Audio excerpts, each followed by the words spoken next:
Very good morning, dear students. Today we are going to discuss some important questions of account equation. That chapter is already going on, account equation.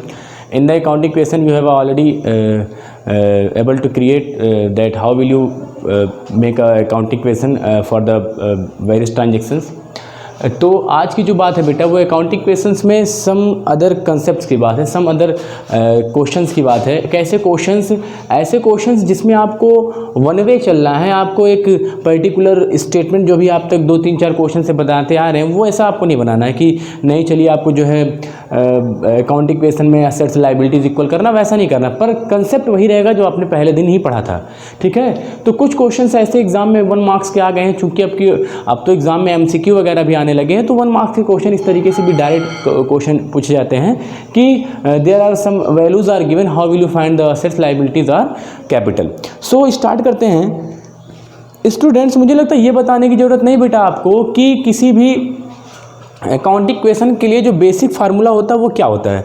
अगर हम basic फार्मूले की बात करें तो आप कहेंगे सर बेसिक फार्मूला जो अकाउंटिंग क्वेश्चन का होता है वो आपका होता है assets equal to liabilities plus capital.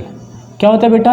Assets equal to liabilities plus capital. अब ऐसा तो नहीं कि ये किसी को ना याद हो, आई एम श्योर कि सबको याद होगा। बहुत simple formula, assets equal to liabilities plus capital.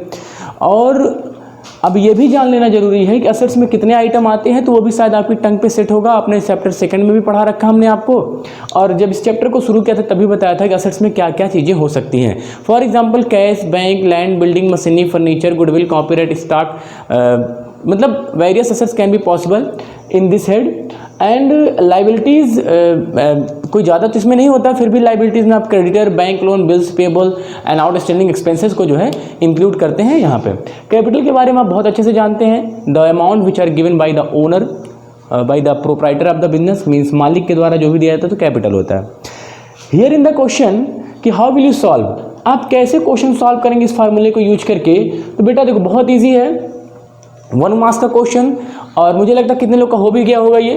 तो इफ द, देखो मैंने क्वेश्चन लिया है, if the capital of a business ₹1,20,000 and outside liability are ₹20,000, calculate assets of the business.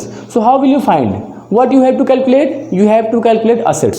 So if you have to calculate assets, to use the formula of assets equal to liabilities plus capital। ये हमने एक common formula रख दिया, assets equal to liabilities plus capital. अब अगर हम इसमें values put करते हैं तो असेट्स कितना गिवन है, नहीं गिवन है, यही आपको फाइंड करना है। लायबिलिटीज में देखो यहाँ लिखा आउटसाइड लायबिलिटी, तो मैं आपको बता दूं बेटा कि बिजनेस में 2 तरीके की लायबिलिटी होती है, एक एक्सटर्नल लायबिलिटी होती है, एक इंटरनल लायबिलिटी होती है। जो एक्सटर्नल लायबिलिटी होती है उसको आप आउटसाइड लायबिलिटी कहते हैं, और जो इंटरनल लायबिलिटी होती है वहाँ पे आपका कैपिटल आता है। 11th के लिए तो इसमें और भी चीज़ें आएंगी, लेकिन अभी यहाँ 11th के लिए आपको कैपिटल ही जो है फिक्स कर रखा है कि आप कैपिटल को ही समझिए इंटरनल लायबिलिटी। ठीक है, so external liabilities means outside liability. तो आपने देखा कि लायबिलिटीज़ का जो दोनों पार्ट है वो 2 अलग अलग जगह पे है। एक लायबिलिटीज आउटसाइड लायबिलिटी के फॉर्म में है और एक लायबिलिटीज जो है कैपिटल के फॉर्म में। Both are the liabilities and I already told you it will be shown liability side of the balance sheet, that's why liabilities. ये लायबिलिटी जो यहाँ पे लिखी जाती है ये आप आउटसाइड लायबिलिटी समझेंगे, ये नहीं कि ये टोटल लायबिलिटी है। टोटल लायबिलिटी कैसे होगी? लायबिलिटीज प्लस कैपिटल को मिला करके। ठीक है, because for a business there are 2 types of liability, external liability and as well as internal liability. तो बोथ लायबिलिटी जो है वो फर्म की मानी जाती है। चूंकि यहाँ पे आउटसाइड लायबिलिटी दी है, मतलब ये दिया है, तो आप यहाँ रख देंगे 20,000। कितना रख देंगे? 20,000। Your outside liability is 20,000 and your capital is 1,20,000। So it's very easy, it was very easy. 20,000 for the outside liability and 1,20,000 for the capital. So assets कितना हो जाएगा बेटा? सर असेट्स हो जाएगा हमारा असेट्स इक्वल टू 1,40,000। ठीक है, समझ गए होंगे आप। हम बात करते हैं सेकंड क्वेश्चन की, ये इसका आंसर हो चुका है, यही आपका आंसर है। सेकंड क्वेश्चन की अगर हम बात करें बेटा, तो if total assets of the business are ₹1,30,000, if total assets of the business 1,30,000, तो अब की बार असेट्स गिवन है असेट्स गिवन है 1,30,000 एंड कैपिटल इज ₹80,000। कैपिटल कितना है 80,000। Calculate creditor. देखो स्टूडेंट कंफ्यूज हो जाएगा कि सर क्रेडिटर तो फार्मूले में है नहीं, पर हम कैसे फाइंड करेंगे क्रेडिटर। तो पहले हम फार्मूला लिखते हैं जो हमें सिखाया पढ़ाया गया है, assets equal to liabilities plus capital. जब भी मैं यहाँ पे बेटा लाइबिलिटीज लिखूं तो आपके दिमाग में आएगा कि सर आउटसाइड लाइबिलिटी लिख रहे हैं, जिस लाइबिलिटी में creditor, bank loan, bills payable और आउटस्टैंडिंग एक्सपेंसेस हो सकते हैं। चूंकि यहाँ पे असेट्स दिया 1,30,000, so put the value 1,30,000 for assets. There are liabilities is not given but your capital is given, that was 80,000 and liabilities is not given, you have to find creditor. अब students चूंकि हमें liabilities के बारे में कोई information है नहीं, लेकिन इतना तो हमें पता है कि सर जो लाइबिलिटीज यहाँ पे रखी जाती है वो लाइबिलिटी कौन सी होती है, कौन सी लाइबिलिटी होती है बेटा, वो होती है एक्सटर्नल लाइबिलिटी या आउटसाइड लाइबिलिटी। और आउटसाइड लाइबिलिटी का एक सीधा सा एग्जांपल है कौन सा, क्रेडिटर। चूंकि आपने स्पेसिफाई तो किया नहीं है कि इस लाइबिलिटी में और भी चीजें इंक्लूड होंगी, इसका मतलब ये जो लाइबिलिटी है इक्विवेलेंट टू क्रेडिटर का होगा, मतलब ये टोटल लाइबिलिटीज में क्या इंक्लूड है, क्रेडिटर।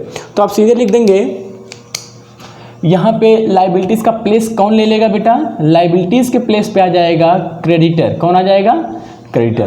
तो लाइबिलिटीज और क्रेडिटर रखने में कोई हर्ज थोड़ी है। अरे भैया लाइबिलिटीज भी आउटसाइड होती है और यहाँ पे क्रेडिटर भी आपका आउटसाइड लाइबिलिटी ही है।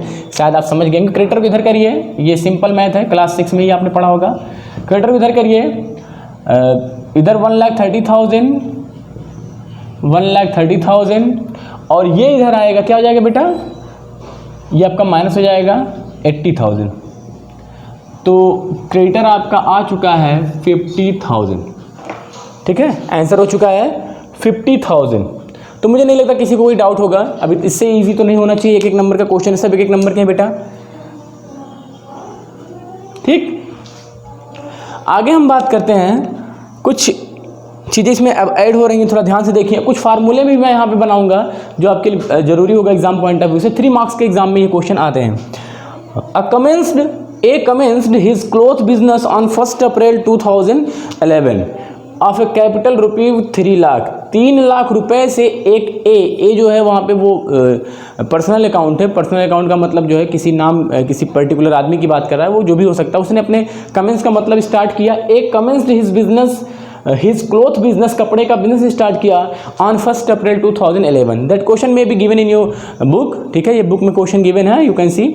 सो 3 लाख रुपए से स्टार्ट किया ऑन 31 मार्च 2012, 1 अप्रैल 2012 से को his assets were 5 lakh and liabilities of 1 lakh.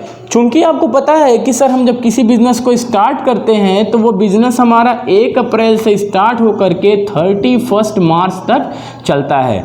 चूंकि ये 1 अप्रैल 2011 से स्टार्ट हुआ है तो जाहिर सी बात है ये 31 मार्च 2012 तक चलेगा।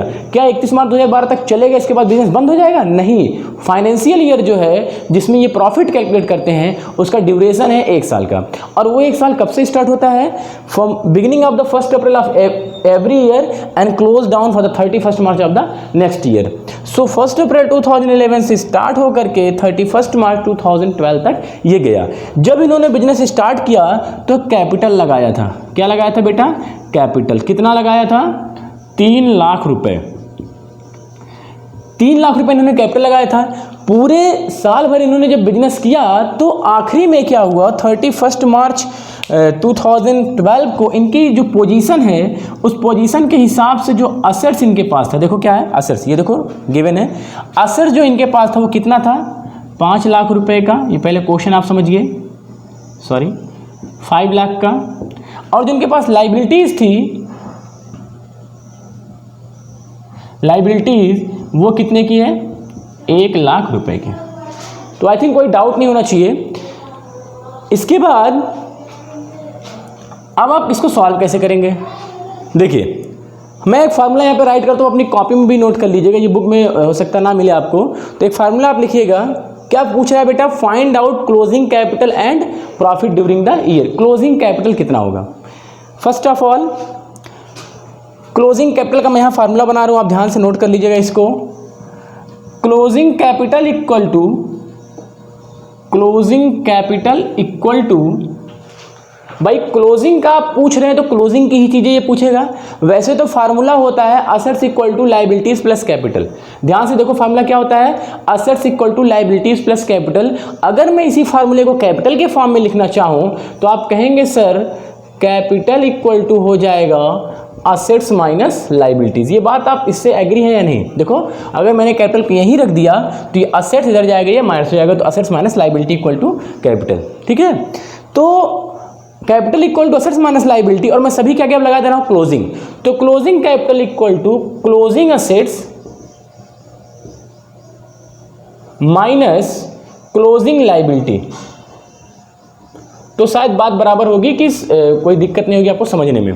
Closing capital equal to closing assets minus closing liability. So closing assets is given, चूंकि 31 मार्च 2012 का असेट्स गिवन है तो 31 मार्च को क्लोजिंग बोला जाता है, अप्रैल को ओपनिंग बोला जाता है, मार्च क्लोजिंग की वजह से ये क्लोजिंग असेट्स बोला जाएगा। तो 5 lakh closing assets 5 lakh minus closing liabilities 1 lakh. तो आप कह सकते हैं कि सर हमारा जो कैपिटल हो जाएगा क्लोजिंग कैपिटल, या कैपिटल ही कर दीजिए, कैपिटल क्लोजिंग कैपिटल या कैपिटल ऑन 31 मार्च 2012 कितना हो जाएगा बेटा? 4 लाख रुपये। ठीक है, so capital on 31 March 2012 is 4 lakh रुपये। How it will be find? It was find by closing assets minus closing capital. That is the formula, you can note down on your copy. अब हम बात करते हैं कि हमारा प्रॉफिट कैसे आएगा। अब एक फार्मूला आप यहाँ और लिखिए, दूसरा फार्मूला आप बनाएंगे प्रॉफिट इक्वल टू, प्रॉफिट का फार्मूला हो जाएगा। अच्छा बेटा बताओ प्रॉफिट कैसे होता था? आपने जब यहाँ पे स्टेटमेंट बनाते थे, जब आप पूरा जो है अकाउंटिंग इक्वेशन का स्टेटमेंट बनाते थे, यहाँ पे असेट्स रखते थे, हमारा लायबिलिटीज प्लस कैपिटल रखते थे, शायद याद होगा आपको, इसी बोर्ड पे मैंने समझाया था आपको। तो वहाँ पे आप क्या करते थे, प्रॉफिट कैसे आता था आपका?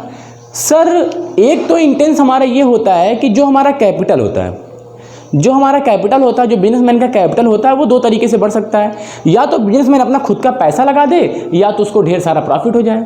तो कैपिटल को बढ़ना, कैपिटल का बढ़ना, अगर कैपिटल हमने 1 लाख रुपए लगाया था और वो साल के अंत में या 31 मार्च को वो 1,20,000 रुपये हो गया और कोई इन्फॉर्मेशन गिवन नहीं है, तो उसका सिर्फ एक ही रीजन होता है, और ये कि इस साल जो है प्रॉफिट हुआ होगा। तो यहाँ पे फार्मूला में बना रहा हूँ profit equal to closing capital minus opening capital. Profit equal to closing capital minus opening capital. Your closing capital is ₹4 lakh, your closing capital is ₹4 lakh and your opening capital was 3 lakh, and your opening capital was 3 lakh. So profit equal to 1 lakh. ठीक है, तो I think किसी को doubt नहीं होना चाहिए कि किस तरीके से क्वेश्चंस हुए हैं।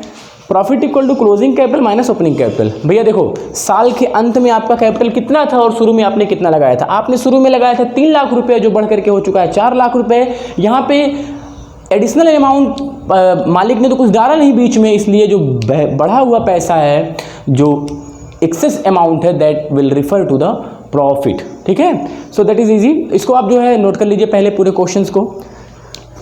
ओके स्टूडेंट्स, तो एक क्वेश्चंस मैं आपको जो है स्क्रीन पे कर देता हूँ, ये आपके लिए होमवर्क रहेगा। क्वेश्चंस मैं ऐड कर देता हूँ, आप स्क्रीन पे देख सकते हैं। योगेश कमेंस्ड बिजनेस, देखिए मैं बता दे रहा हूँ कैसे आपको करना है, तो जो है वहाँ पे जो है डाउट नहीं होना चाहिए कैसे हमको करना है। ये क्वेश्चंस आप स्क्रीन पे ही देख करके और वहीं से जो है कर लीजिएगा। Yogesh commenced business on 1 April 2011 with a capital of ₹5 lakh and loan of ₹1 lakh. तो ध्यान दीजिएगा कि कैसे करना है हमको क्वेश्चन। सर 1 अप्रैल 2011 का जो जो कैपिटल गिवन है वो 5 लाख है, और जो लोन उस दिन लिया गया सिटी बैंक से वो है 1 लाख रुपये। ऑन 31 मार्च 2012 हिज असेट्स वर ₹8 लाख रुपये। Calculate his closing capital and profit. अब देखिए करेंगे कैसे इसको बेटा। क्लोजिंग असेट्स दिया है, क्लोजिंग असेट्स कितना दिया है? 8 लाख रुपए। तो क्लोजिंग असेट्स अगर 8 लाख रुपए है तो आप फार्मूला लगा लीजिएगा closing capital equal to closing assets minus closing liability. ठीक है, यहाँ एक चीज़ ध्यान रखिएगा बेटा, ये जो 5 लाख रुपए ये ओपनिंग कैपिटल है, नोट करिए मैं क्या कह रहा हूँ। ये जो 5 लाख रुपए है ये आपका ओपनिंग कैपिटल है, लेकिन ये जो 1 लाख रुपए लोन लिया है बैंक से, ये ओपनिंग लाइबिलिटी के साथ साथ क्लोजिंग लाइबिलिटी भी है, क्योंकि जो लोन आपने लिया है वो बढ़ घट नहीं सकता जब तक कोई इन्फॉर्मेशन दिया नहीं हो। तो यही क्लोजिंग लाइबिलिटी भी मानी जाएगी। तो आप फार्मूला अप्लाई करेंगे, closing capital equal to closing assets minus closing liability. Closing assets given है 8 लाख रुपए, क्लोजिंग लाइबिलिटी 1 लाख रुपए मानेंगे आप, 1 lakh, that is the loan which are taken over by the Citibank. So liabilities will same on the beginning and as well as on the closing, because there is no information about the loan. तो आप 8 lakh minus 1 lakh कर देंगे तो आपका 7 lakh answer हो जाएगा closing capital. Profit निकालने के लिए आपको मैंने बहुत बेहतर तरीके से बताया है कि फार्मूला क्या यूज़ करेंगे, profit equal to closing capital minus opening capital. तो closing capital 7 lakh, opening capital given है 5 लाख, तो आपका आंसर हो जाएगा 2 लाख रुपये। इसमें जो है बी पॉइंट में भी कुछ डिस्कस किया है कि if in the above case proprietor had introduce fresh capital 40,000 and had withdrawn 10,000 for the personal use. तो इसको कैसे करेंगे, थोड़ा सा कॉम्प्लिकेटेड तो नहीं है, लेकिन आप अगर ध्यान देंगे तो तुरंत हो जाएगा। कह रहा है कि अगर प्रोप्राइटर ने 40,000 रुपये बीच में इंट्रोड्यूस, जब भी इंट्रोड्यूस का मतलब आएगा आप समझेंगे कि पैसा मालिक ने लगाया, हो सकता है कुछ ज़रूरत पड़ गई हो तो मालिक ने अपने पॉकेट से 40,000 रुपये निकाल करके जो है वो बिजनेस में लगा दी, हो सकता है अपने बीवी के गहने बेच दिया हो, वो आपका उससे मतलब नहीं, कितना लगाया उससे मतलब है, ठीक है। तो आप क्या करेंगे, जो आपका बेटा क्लोजिंग कैपिटल आया है, कितना आया क्लोजिंग कैपिटल 7 लाख रुपए, उस क्लोजिंग कैपिटल को एडजस्ट कर लीजिएगा। ध्यान से सुनिए, फार्मूला क्या बनेगा, फार्मूला आपका बनेगा, नोट करिए क्या बनेगा फार्मूला आपका बनेगा बेटा। फार्मूले के लिए आप एक बार फिर से नोट कर लीजिए, closing capital plus drawing, closing capital में ड्राइंग ऐड कर दीजिएगा जो 10,000 रुपये निकाला है, माइनस एडिशनल कैपिटल जो कैपिटल इंट्रोड्यूस किया है, और माइनस ओपनिंग कैपिटल कर देंगे तो आपका प्रॉफिट निकल जाएगा। और आप ये फार्मूला भी याद रखेंगे एग्जाम पॉइंट ऑफ व्यू से। Okay students.